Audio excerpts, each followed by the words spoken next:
Hello there and welcome to another Bobeats synthesizer video, but today it's not really a review, it's more of a first look, and the synth that we're taking a look at is the new King Korg NEO.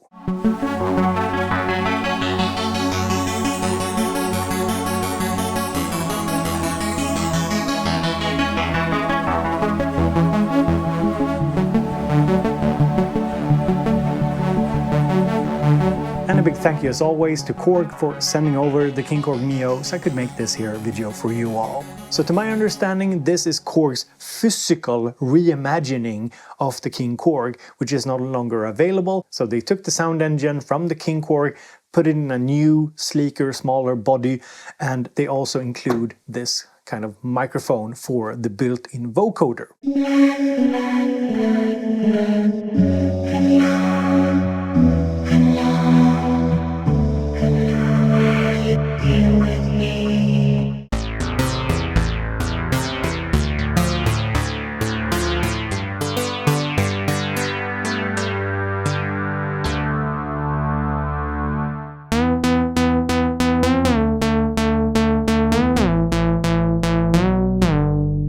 And just from my initial testing, it feels like a very beginner-friendly synthesizer with a lot of hands-on control, and it's not that difficult to program. So we'll get into that later in today's video. And a big thank you to today's sponsor, DistroKid. So if you're looking to upload your music, because you are making some music with all of those synths, right? If you're looking to upload that music onto Spotify, iTunes, Tidal, and all other relevant stores, then go and check out DistroKid. You get a discount if you use my link in the description, and it's a fast and reliable way of getting your music out there and possibly heard by people.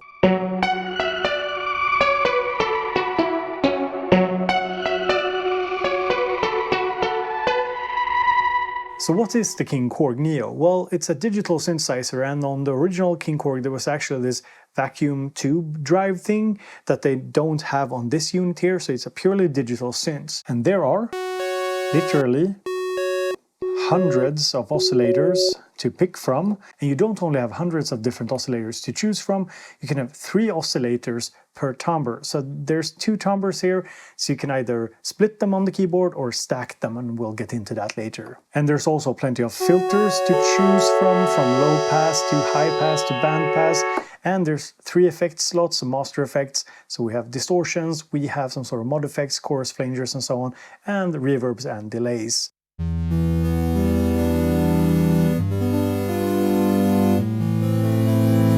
And there is also dual LFOs and dual EGs, envelope generators, and there's also an arpeggiator. Let's do some LFO to filter, and off we go!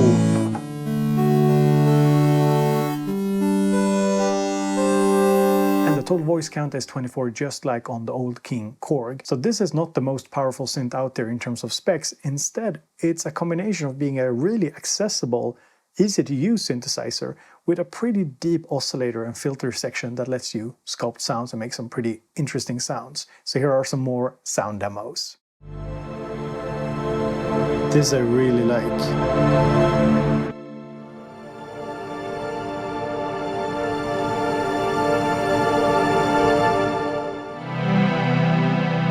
I just feel that with pads you get a sense of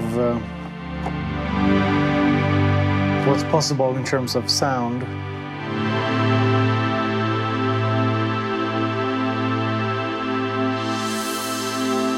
Like this one here, for example.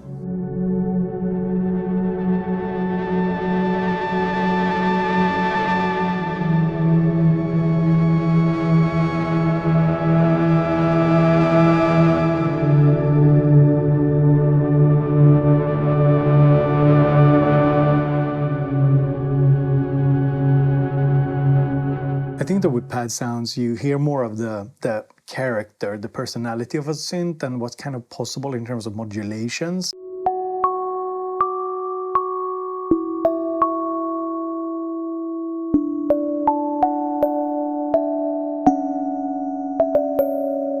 So this is just your bell sound, but you hear a lot of the reverb and the kind of the finer details of the sound that the synth produces.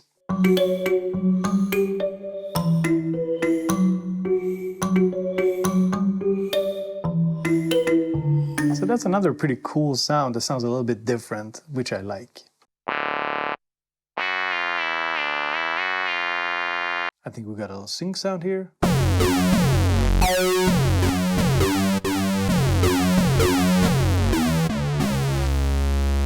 So let's get into some motion sequences.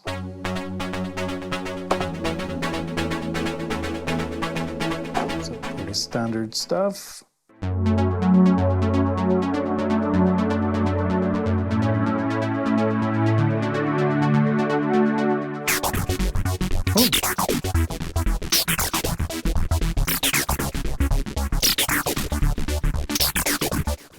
Hear more of the modulation going on there. I like that.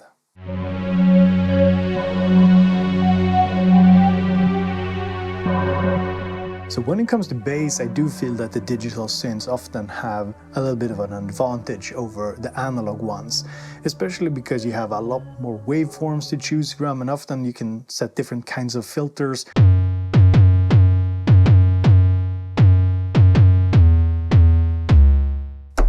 Ooh, here we got a real sub bass. If you're listening on good speakers or good headphones, you'll hear it. But that's actually quite impressive in terms of low end.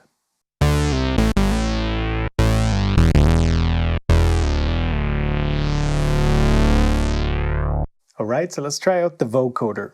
Mr. Vocoder, how do you sound? Do you sound? It sounds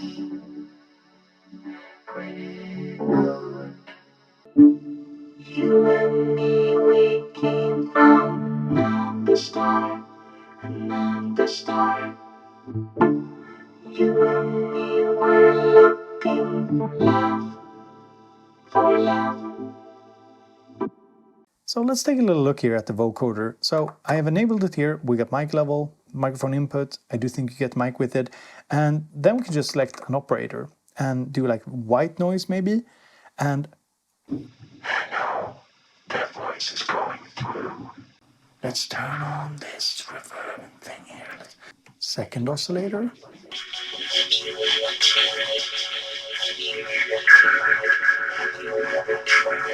So we now have the vocoder here triggering 3 oscillators, I think here, and we're in timbre B, timbre, and we have voice mode layer, so we're layering in something else.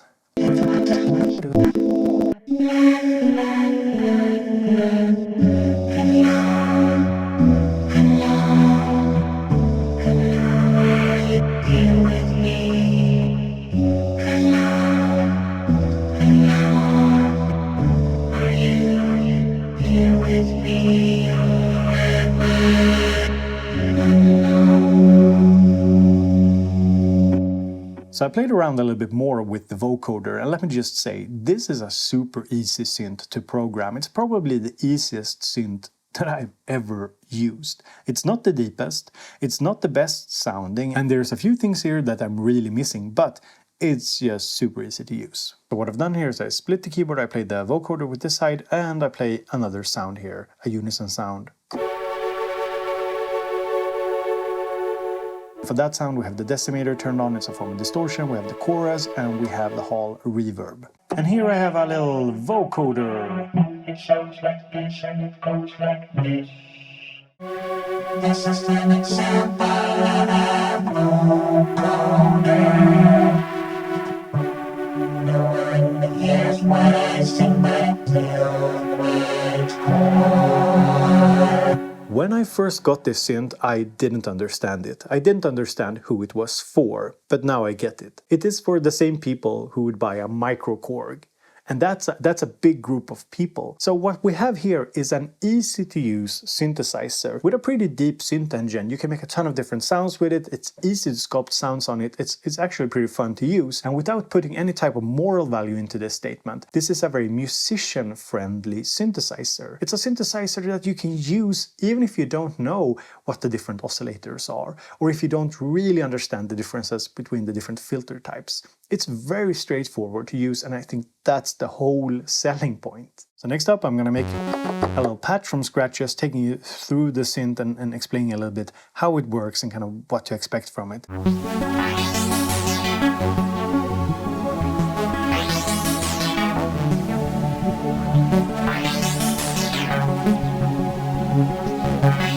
So first up, we have the oscillator section here, and you have 3 oscillators per timbre. You can have 2 timbres. You can actually use them with different MIDI channels, so you could have a sequencer playing timbre A and timbre B individually, but it's still the same effects. And the controls that we have here is selecting whatever oscillator we want, portamento, we have tuning and level, and we have control. Control is a quick way of changing the sound of an oscillator, and it's different. It controls a different value depending on whatever oscillator type you're choosing. So for this one, we're changing the waveform, and for pulse, we're changing, not very surprisingly, the pulse width. And you can go in to what's called the V-patch, where you have 6 modulation routings. I believe it's possible to set up 6 routings, and for example set an LFO to control the pulse width of this oscillator. So let's do that. So we scroll through the menu here. I haven't found a quick way to access this. I don't have access to a manual for this synthesizer, because this is a pre-production unit that Korg sent over. So when we're in V-patch 1, we can set LFO number 1 here to destination and set it to, say, oscillator 1, control 1, and then we increase intensity.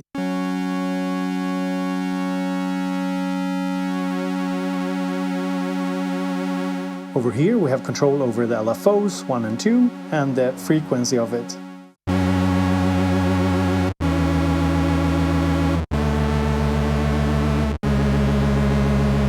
So let's add a second oscillator, sine wave, and we can tune it up. Can also turn down the level here a bit. And we can go here to the second LFO, and we can increase the intensity here to add some vibrato. And here you can see one of the bugs that I've discovered. So you can see it says -5 here, but it's actually 12 o'clock, so it should be 0. So sometimes when you turn it up and turn it down, it doesn't go to 0. Now it went back to 0. So this is a software bug.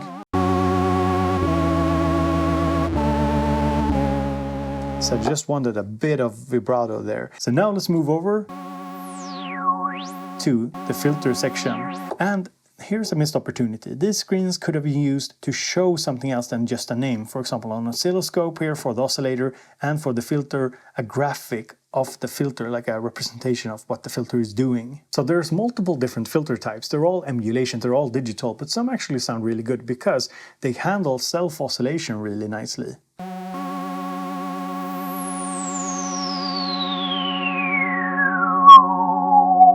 Might be hurting your ears a little bit, but it's something that this synth does really well. The virtual emulation here of the filters and the filter resonance is quite good. It's among the better that I've heard. So I went for this low-pass filter.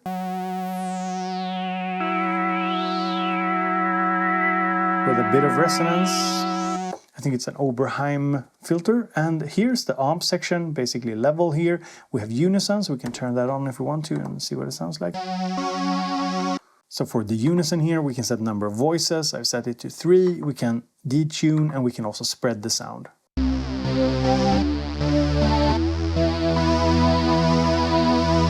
So let's go over to this section here. Here we have the 2 LFOs, and here we have the EG, attack, decay, sustain, release. And you can also set it to filter or amp, or go into the V-patch and set it up over there. So let's go to amp here, and let's change this sound to a pad sound.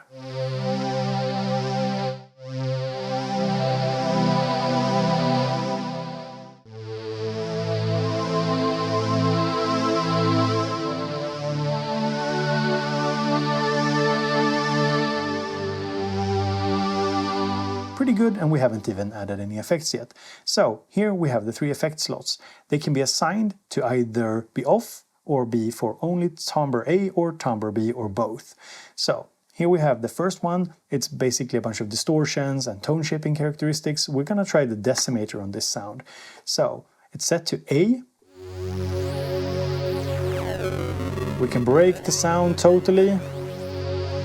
but I just want a bit.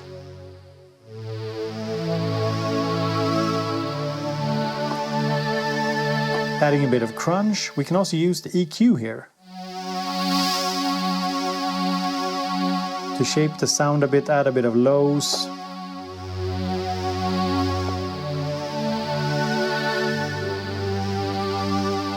Maybe pull it back just a little bit. And then we can add, say, a chorus, for example. Put it to A. And go crazy.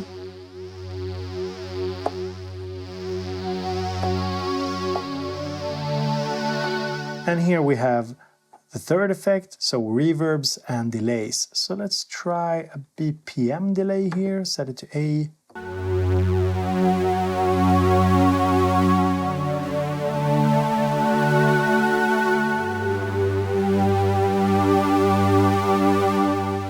Sounds pretty good. So now what I want to do is add a second timbre. And what we're going to do is we're going to add an arpeggiator to it, because we can first go here to split and do layer. You see, we already got a nice sawtooth going on here on oscillator 1 on the second timbre. So we have 3 more oscillators we can play with. I just added in 1 oscillator on timbre B here. It's not going through any of the effects, and I just tuned it up a little bit, detuning it.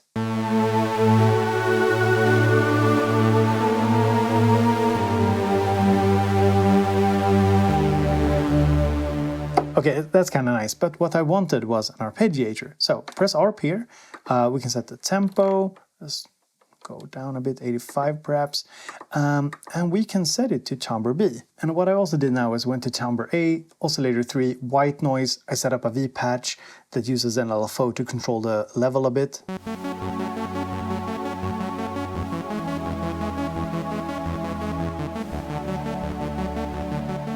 So I've turned down timbre A, we're just listening to arpeggio, gonna add a second oscillator. Using control here, and shift control you can use to change the secondary value of whatever you're controlling.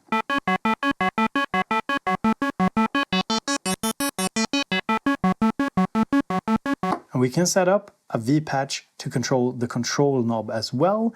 And we're also gonna go to amp here and make it quite snappy, longer release, something like this. And we of course have to play with the filter here, find a filter type that we like.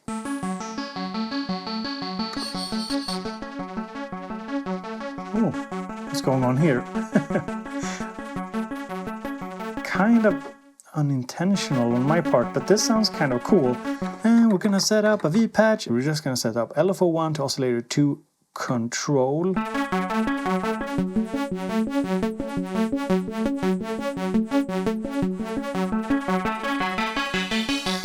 Something like that, and we're gonna bring in the pad.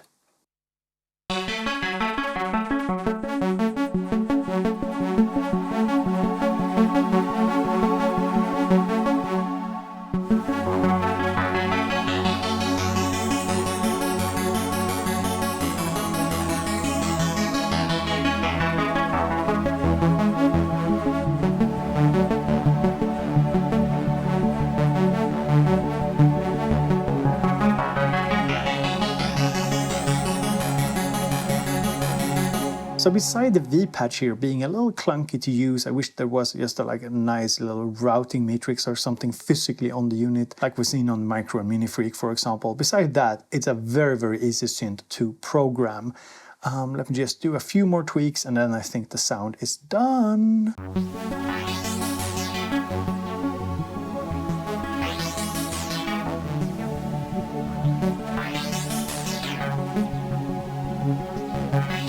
And instead of going layered, we can of course split the keyboard, so we get one sound up here and one sound down here.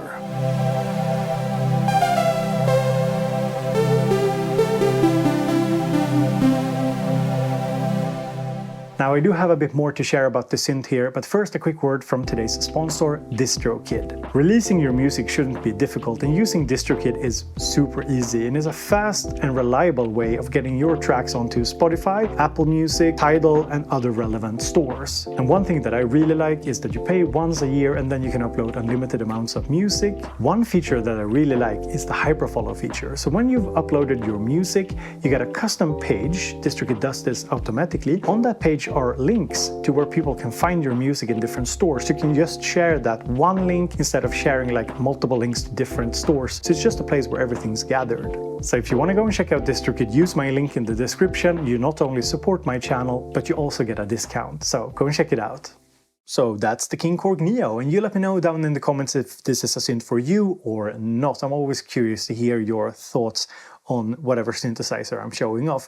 Now here are two critical thoughts, because this is not a full review. I haven't used it long enough to form like a really in-depth like opinion on it, but here are two critical thoughts. Firstly, I always think it's a bit of a missed opportunity, like when Korg released the Minilogue bass and didn't make changes to it, to release a King Korg, a new King Korg, without any substantial changes beside the physical changes to it. I think that they could have done small updates to the sound engine, for example. So just to mention a few of the improvements I'd love to see to the NEO is, for example, the screens showing the oscilloscope like they do on the Minilogue XD. I would love the filter screen to show a graphical representation of the filter. I also think it's a little weird that the EQ doesn't show a value when I turn up the high and low EQ, so it doesn't show a value on the screen. And something that I've brought up in other reviews of virtual analog synths like the Cobalt 8, for example, I would have loved even more modulation capabilities, additional LFOs, additional envelopes, and more mod routings. But then again, now I'm talking from, you're hearing the synth enthusiast in me, and I know for a fact from talking to so many people that not a lot of people use more than a couple mod routings per patch anyway. So, you know. Now, secondly, the street price will be a bit higher than I think most people would anticipate. It's actually, from what I know, going to be more expensive than a Minilogue XD. And sure, you have a vocoder, you have the microphone, so there's definitely some value there. But there's also a lot of competition, not at least from Korg's own, like the Micro Korg, for example, which also has a vocoder, which is a lot less expensive. But if you're looking for a really beginner-friendly synthesizer, something that works really well on stage, and it also has more sound shaping possibilities than, say, a Minilogue XD because of all the oscillator and filter types that are on here, then you should definitely consider the King Korg NEO. So those were just some spontaneous first thoughts about it. Let me know what you think in the comments.